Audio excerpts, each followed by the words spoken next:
The morning sun cast long shadows across the forward operating base as General Marcus Hayes stepped out of his armored vehicle. The dust hadn't even settled before his aide, Captain Morrison, was already briefing him on the situation. "Sir, we have reports of enemy movement in the northern mountains. Intelligence suggests a high-value target may be operating from that area. The local commander has requested permission to engage." General Hayes nodded, his weathered face showing the strain of 30 years in uniform. At 55, he had seen every kind of soldier the Army could produce.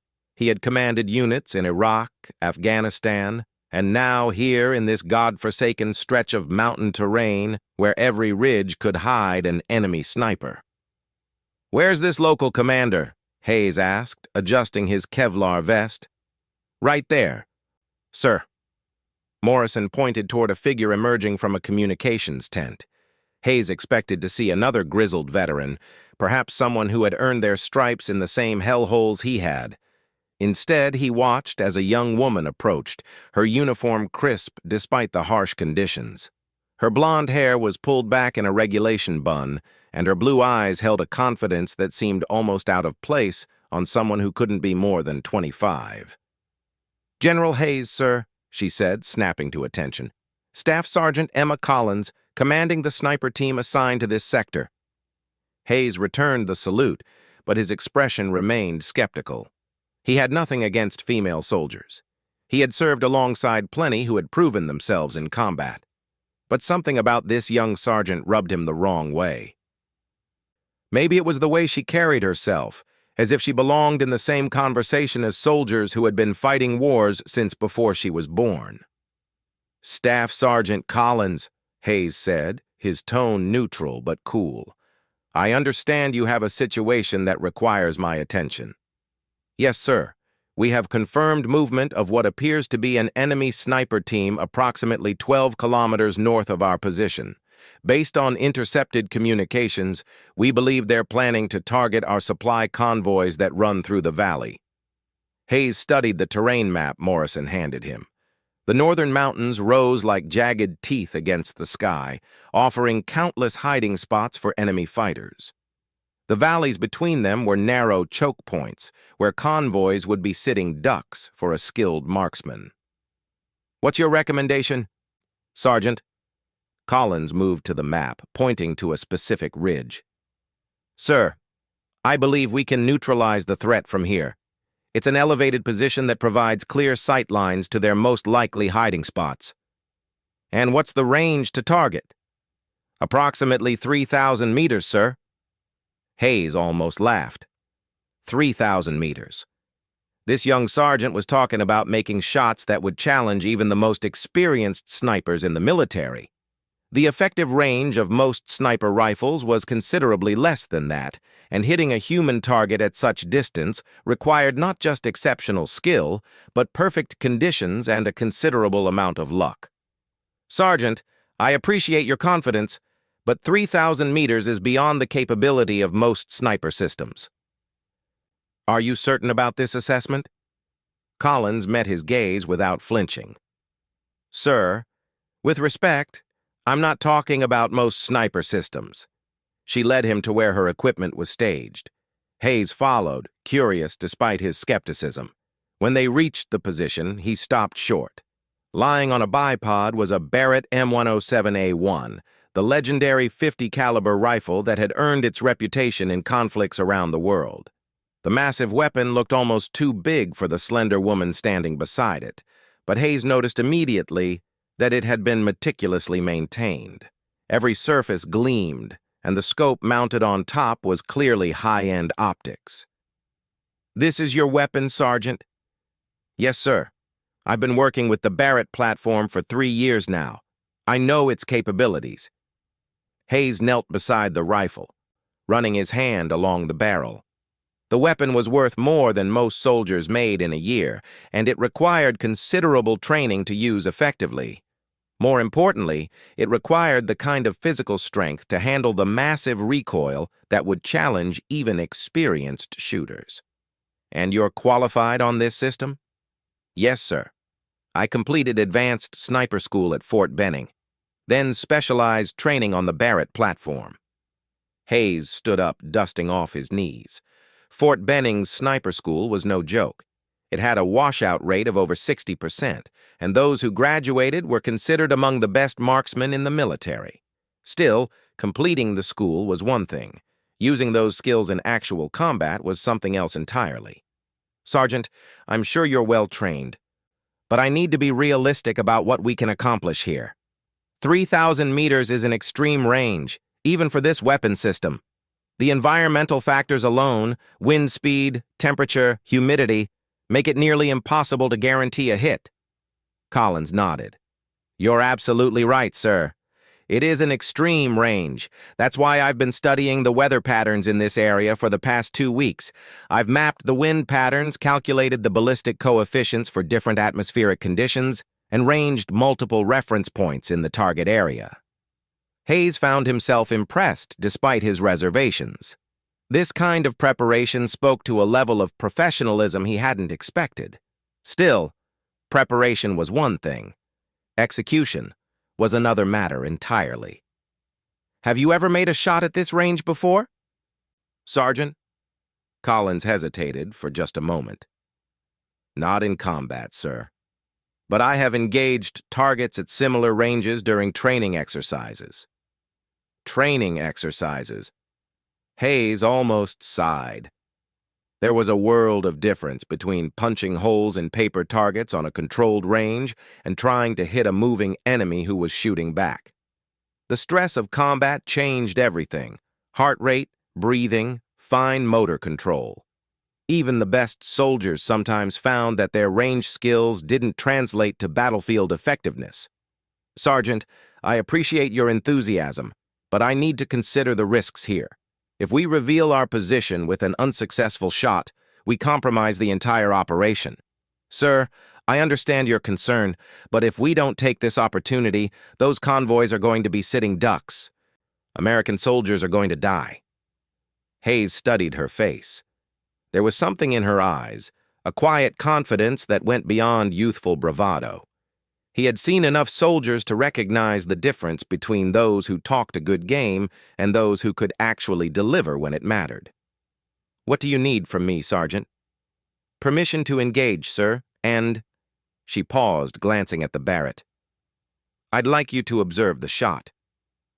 Hayes raised an eyebrow. Most soldiers would want their commanding officer as far away as possible when they were attempting something this ambitious. If Collins missed, it would be a career-ending embarrassment in front of a general. The fact that she was inviting him to watch suggested either remarkable confidence or remarkable stupidity. You want me to observe? Yes, sir. I think it's important that you see what this weapon system can do in the right hands. There it was again. That quiet confidence that seemed almost arrogant coming from someone so young. Hayes found himself caught between irritation and curiosity. Part of him wanted to shut down this whole operation and call in an airstrike instead. It would be safer, more reliable, and wouldn't depend on one soldier's untested claims about her abilities. But another part of him was curious. In 30 years of military service, he had learned to recognize something special when he saw it. And despite his skepticism, there was something about Staff Sergeant Collins that suggested she might be more than she appeared. Very well, Sergeant. Set up your shot. I'll observe. Collins nodded, her expression serious. Thank you, sir. I won't let you down. As she began preparing her equipment, Hayes found himself wondering if he was making a mistake. In a few hours, he would either witness something extraordinary or watch a promising young soldier destroy her career with overconfidence. Either way, it was going to be an interesting afternoon. The sun climbed higher as Collins worked, and Hayes found himself studying her methods. Every movement was deliberate, professional. She checked and rechecked her equipment, consulted her range cards, and made minute adjustments to her scope. Whatever else could be said about her, she clearly knew what she was doing. The question was whether knowing what to do would be enough when the moment came to pull the trigger. 3 hours later, Staff Sergeant Collins lay prone behind her Barrett rifle, the massive weapon steady on its bipod. General Hayes crouched beside her, studying the northern ridge through his binoculars. The afternoon sun had shifted, creating new shadows across the mountainous terrain. "Movement confirmed," whispered Corporal Jackson, Collins's spotter. He was tracking the target area through his high-powered spotting scope. 2 individuals, approximately 3,200 meters northeast. They're setting up what appears to be a sniper position. Hayes adjusted his binoculars, scanning the distant ridge. Even with military-grade optics, the targets were barely visible, tiny figures moving among the rocks and scrub brush that covered the mountainside. "I see them," Collins said quietly, her eye pressed to her rifle scope. "One shooter, one spotter. They're positioning themselves to overlook the convoy route." Hayes watched as she made subtle adjustments to her scope, compensating for the extreme range. The mathematics involved in a shot like this were staggering. She had to account for bullet drop, wind drift, atmospheric pressure, temperature, humidity, and the Earth's rotation. At 3,200 meters, even a small miscalculation would send the bullet yards off target. "Wind speed?" Collins asked. Jackson consulted his instruments. 7 knots from the southwest, gusting to 10. Temperature 72 degrees, humidity 45%. Collins nodded, making minute adjustments to her scope's windage and elevation knobs. Each click represented a tiny change in the bullet's predicted point of impact, but at this range, those tiny changes could mean the difference between a hit and a miss. General Hayes found himself holding his breath as he watched her work.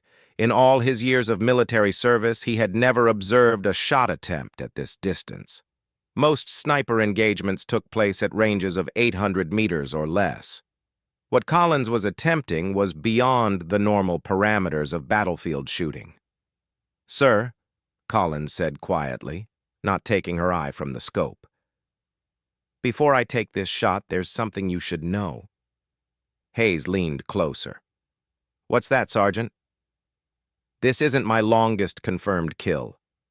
Hayes blinked. "What do you mean?" "Last month in the Kandahar province, I engaged a target at 3,400 meters. High-value target who had been coordinating attacks on our forward bases. One shot, confirmed kill." Hayes stared at her profile as she continued to track her target through the scope. 3,400 meters. That would place her among the longest confirmed sniper kills in military history. The current record was held by a Canadian sniper who had made a 3,540-meter shot in Iraq, but kills at ranges over 2,500 meters were extraordinarily rare. "Why didn't you mention this earlier?" Hayes asked. "Because it doesn't matter what I did last month, sir. What matters is what I can do right now, for this mission." Hayes found his respect for the young sergeant growing despite himself. There was no boasting, no ego in her voice, just calm professionalism and focus on the task at hand. "Target is stationary," Jackson reported. "He's settling into position behind his weapon." Collins took a deep breath, then another, controlling her heart rate. Hayes could see her shoulders rise and fall in a steady rhythm as she prepared for the shot. "Range confirmed at 3,247 meters, she said softly. "Wind holding steady at 8 knots. Atmospheric conditions stable." The Barrett rifle was capable of incredible accuracy at extreme ranges, but it was still just a tool. In the end, everything came down to the person pulling the trigger, their training, their skill, their ability to remain calm under pressure. Hayes watched as Collins made her final adjustments. Her breathing slowed, becoming deeper and more controlled. Her grip on the rifle remained relaxed but firm, the stock pressed firmly against her shoulder to absorb the massive recoil that would follow. "On target," she whispered. Through his binoculars, Hayes could see the enemy sniper clearly now. The man was adjusting his own rifle, probably preparing to engage the convoy that would be passing through the valley in less than an hour. American soldiers were counting on Collins to neutralize this threat. "Send it," Jackson said quietly. Collins's finger moved to the trigger. Hayes knew she would be applying pressure gradually, steadily, letting the shot break naturally rather than jerking the trigger and throwing off her aim. The wait felt eternal. In reality, it was probably less than 10 seconds from the time Collins settled behind the rifle until she fired. But to Hayes, watching through his binoculars with the knowledge that American lives hung in the balance, those seconds stretched like hours. When the Barrett fired, the sound was thunderous. Even with hearing protection, the muzzle blast was overwhelming. The massive rifle bucked against Collins's shoulder, the recoil violent enough to move her entire body despite her solid shooting position. Hayes kept his binoculars trained on the target area, watching for the impact. At this range, there would be a significant delay between the sound of the shot and the bullet's arrival at the target. The .50 caliber round would take several seconds to cover the distance, following a high arcing trajectory before dropping down onto the target. "Impact!" Jackson called out. Through his binoculars, Hayes saw the enemy sniper's body jerk and fall.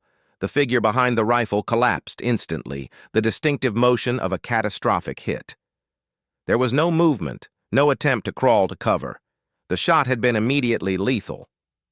"Holy shit," Captain Morrison breathed, lowering his own binoculars. "She actually made the shot." Hayes continued watching the target area. The enemy spotter was frantically looking around, trying to determine where the shot had come from. At over 3 kilometers away, with no muzzle flash visible and the sound of the shot echoing off multiple ridges, he would have no idea where the bullet had originated. "Confirmed kill," Jackson reported. "Target is down and not moving."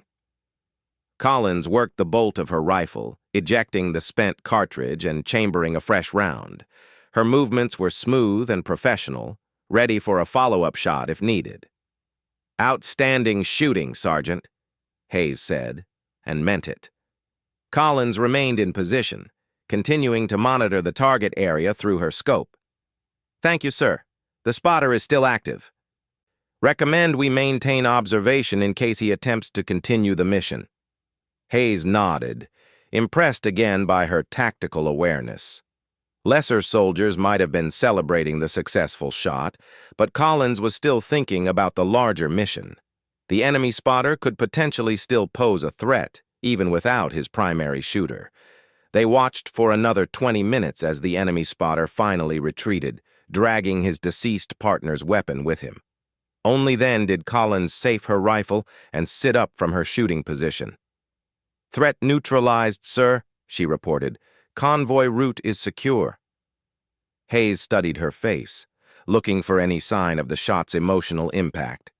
Killing another human being, even an enemy combatant, was never easy, but Collins appeared calm and composed, processing the engagement with the same professionalism she had shown throughout the afternoon. "Sergeant, that was extraordinary shooting," Hayes said. "I've never seen anything like it." "Thank you, sir. The Barrett is an exceptional weapon system when properly employed." Hayes almost smiled at her deflection. Even after making one of the longest confirmed sniper kills he had ever witnessed, Collins was crediting her equipment rather than her own skill. "Don't sell yourself short, Sergeant. That shot required more than just good equipment." Collins nodded, beginning to break down her rifle for transport. "Training and preparation, sir. Same as any other military skill." As Hayes watched her efficiently disassemble the Barrett, he found himself reconsidering everything he thought he knew about this young soldier. When he first met her that morning, he had seen just another cocky young sergeant who thought she could handle anything the Army threw at her. Now he was beginning to understand that what he had mistaken for cockiness was actually quiet confidence built on proven capability. Collins wasn't boasting about her abilities. She was simply stating facts based on her track record. "Sergeant, I owe you an apology," Hayes said. Collins looked up from her rifle case. "Sir? I doubted your capabilities when we first met. That was unfair and unprofessional." "No apology necessary, sir. Healthy skepticism is appropriate when evaluating any soldier's claims. Hayes appreciated her diplomatic response, but he knew the truth. He had let his preconceptions cloud his judgment, and it had nearly cost him the opportunity to witness something remarkable. As they prepared to return to base, Hayes found himself thinking about the convoy that would be traveling through the valley that evening. Because of Collins' exceptional marksmanship, those soldiers would make it safely to their destination. Lives had been saved by one perfectly placed shot at an impossible range. The afternoon sun was beginning to fade as they gathered their equipment and prepared to move out. Hayes took one last look at the northern ridge where the enemy sniper had fallen. 3,247 meters. It was a distance that challenged the limits of what was possible with current technology and human skill. But Staff Sergeant Collins had made it look almost routine. Almost.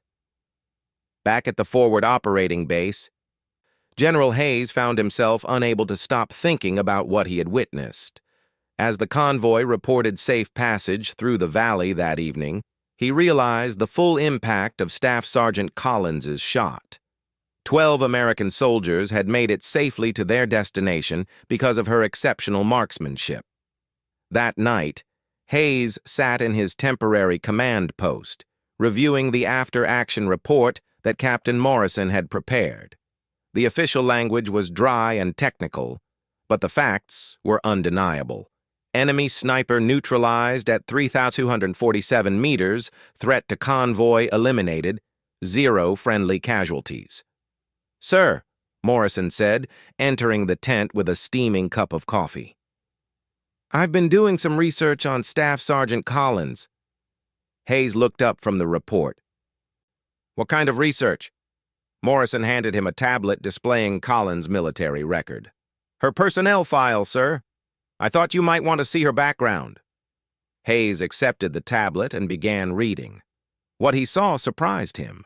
Emma Collins had enlisted in the Army at 18, immediately after graduating high school in rural Montana. Her scores on the initial marksmanship tests had been so high that her drill instructors initially thought there had been an error.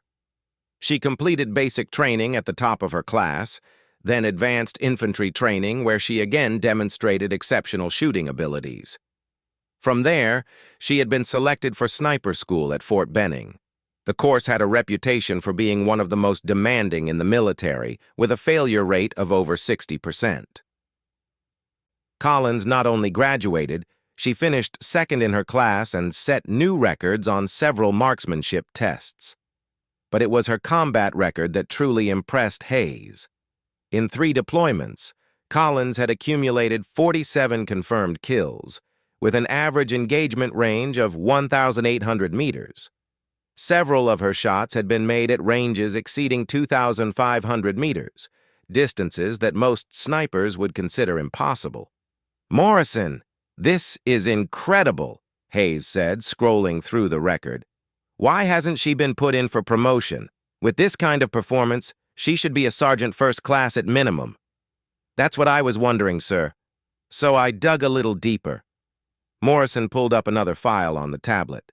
It showed Collins's promotion recommendations and evaluation reports. Every single one was glowing. Superior ratings across the board, recommendations for immediate promotion, commendations for exceptional performance. "So what's the holdup?" Hayes asked. "According to her company commander, she's been offered promotion multiple times. She's turned it down every time." Hayes frowned. "Why would she turn down promotion?" "She says she prefers to remain in a shooter position rather than move into leadership roles that would take her away from operational duties." Hayes found himself nodding despite his surprise. It was unusual for a soldier to turn down advancement, but he understood the motivation. Some soldiers were born to lead. Others were born to execute.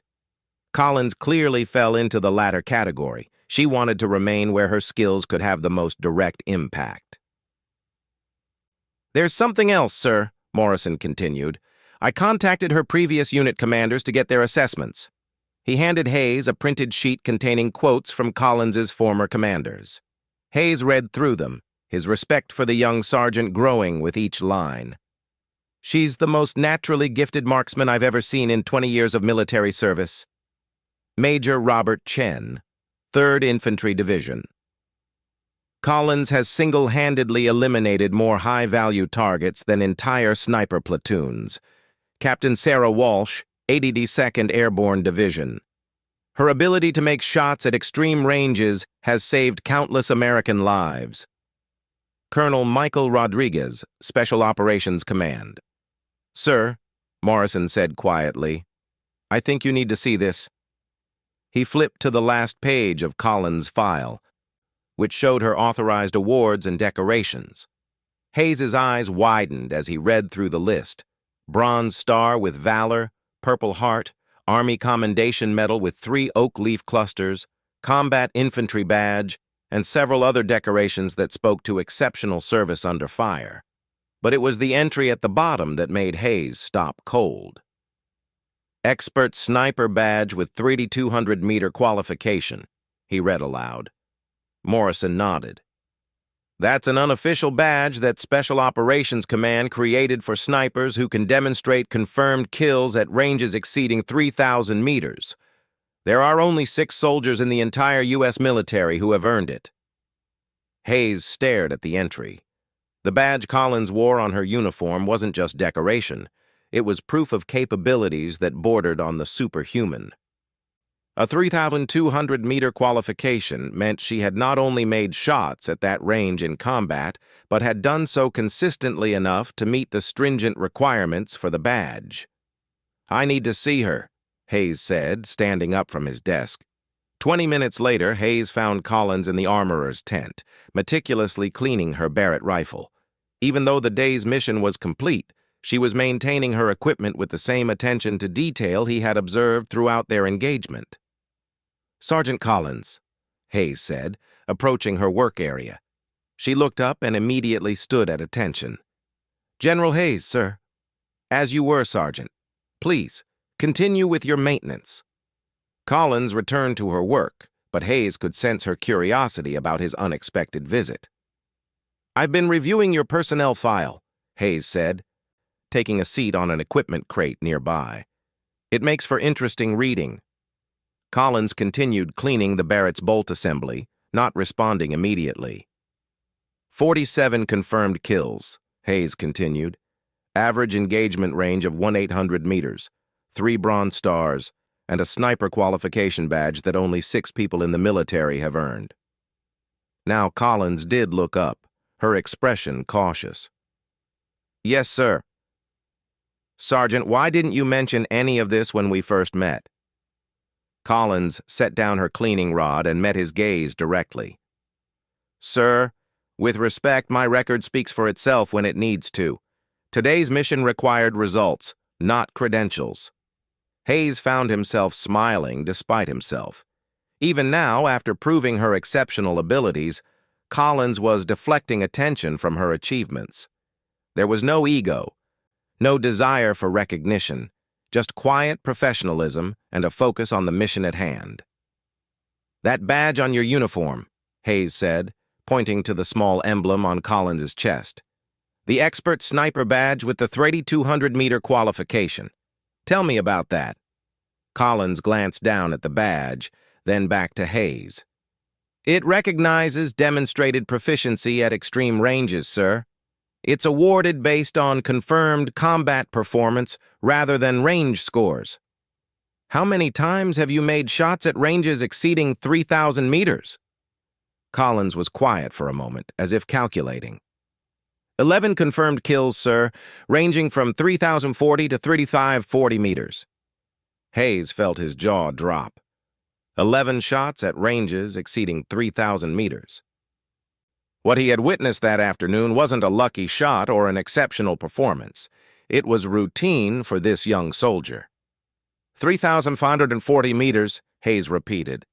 "That's the longest confirmed sniper kill in U.S. military history," Collins finished quietly. "Yes, sir." Hayes stared at her, speechless. The current record he had heard about, the Canadian sniper's 3,540-meter shot, had been broken. by the unassuming young woman sitting in front of him, calmly cleaning her rifle as if she hadn't just revealed that she held one of the most impressive military records in modern warfare. "When did this happen?" Hayes asked. 4 months ago, sir. Helmand Province. High-value target who had been coordinating IED attacks on our patrol routes." Hayes realized he was looking at military history in the making. In an era when warfare was increasingly dominated by technology and precision-guided munitions, Collins represented something else entirely, the ultimate expression of individual skill and training applied to the battlefield. "Sergeant, do you understand how exceptional your achievements are?" Collins resumed her cleaning, her movements steady and methodical. "I understand that I've been given opportunities to serve my country and protect my fellow soldiers, sir. The rest is just details." Hayes watched her work, marveling at her humility. Here was a soldier who had redefined what was possible in terms of precision marksmanship, who had saved countless American lives through her exceptional abilities, and she spoke about it as casually as if she were discussing the weather. "Your company commander tells me you've turned down promotion several times." "Yes, sir. I prefer to remain in an operational role." "Don't you want to advance your career? Move into leadership positions?" Collins set down her cleaning supplies and looked directly at Hayes. "Sir, I believe everyone has a role to play in the military. Some soldiers are meant to lead, others are meant to execute. I know what I'm good at, and I know where I can make the biggest difference." Hayes nodded slowly. There was wisdom in her words that went beyond her years. In a military culture that often equated success with advancement up the chain of command, Collins had chosen a different path. She had found her calling and refused to be diverted from it. "The shot you made today," Hayes said, "it probably saved a dozen lives. That's the mission. Sir, protect American soldiers and eliminate threats to our operations." Hayes stood up, straightening his uniform. "Sergeant Collins, I came here tonight to apologize for doubting your capabilities this morning. But after reviewing your record, I realize my apology is inadequate." Collins stood as well, coming to attention. "You represent the very best of what our military can produce," Hayes continued. "Exceptional skill, unwavering dedication, and the humility to focus on mission accomplishment rather than personal recognition. It has been an honor to serve alongside you today." "Thank you, sir," Collins replied. "The honor is mine." As Hayes prepared to leave the tent, he took one last look at Collins's sniper badge. Such a small piece of metal and fabric, but it represented achievements that most soldiers could only dream of. 3,200 meters and beyond. He had passed her the Barrett that morning with skepticism and doubt. Now he understood that he had been in the presence of a soldier whose abilities transcended anything he had previously experienced. General Hayes walked back to his command post with a new understanding of what was possible when exceptional skill met unwavering dedication. Staff Sergeant Emma Collins had opened his eyes to the true potential of the American soldier, and he would never forget it.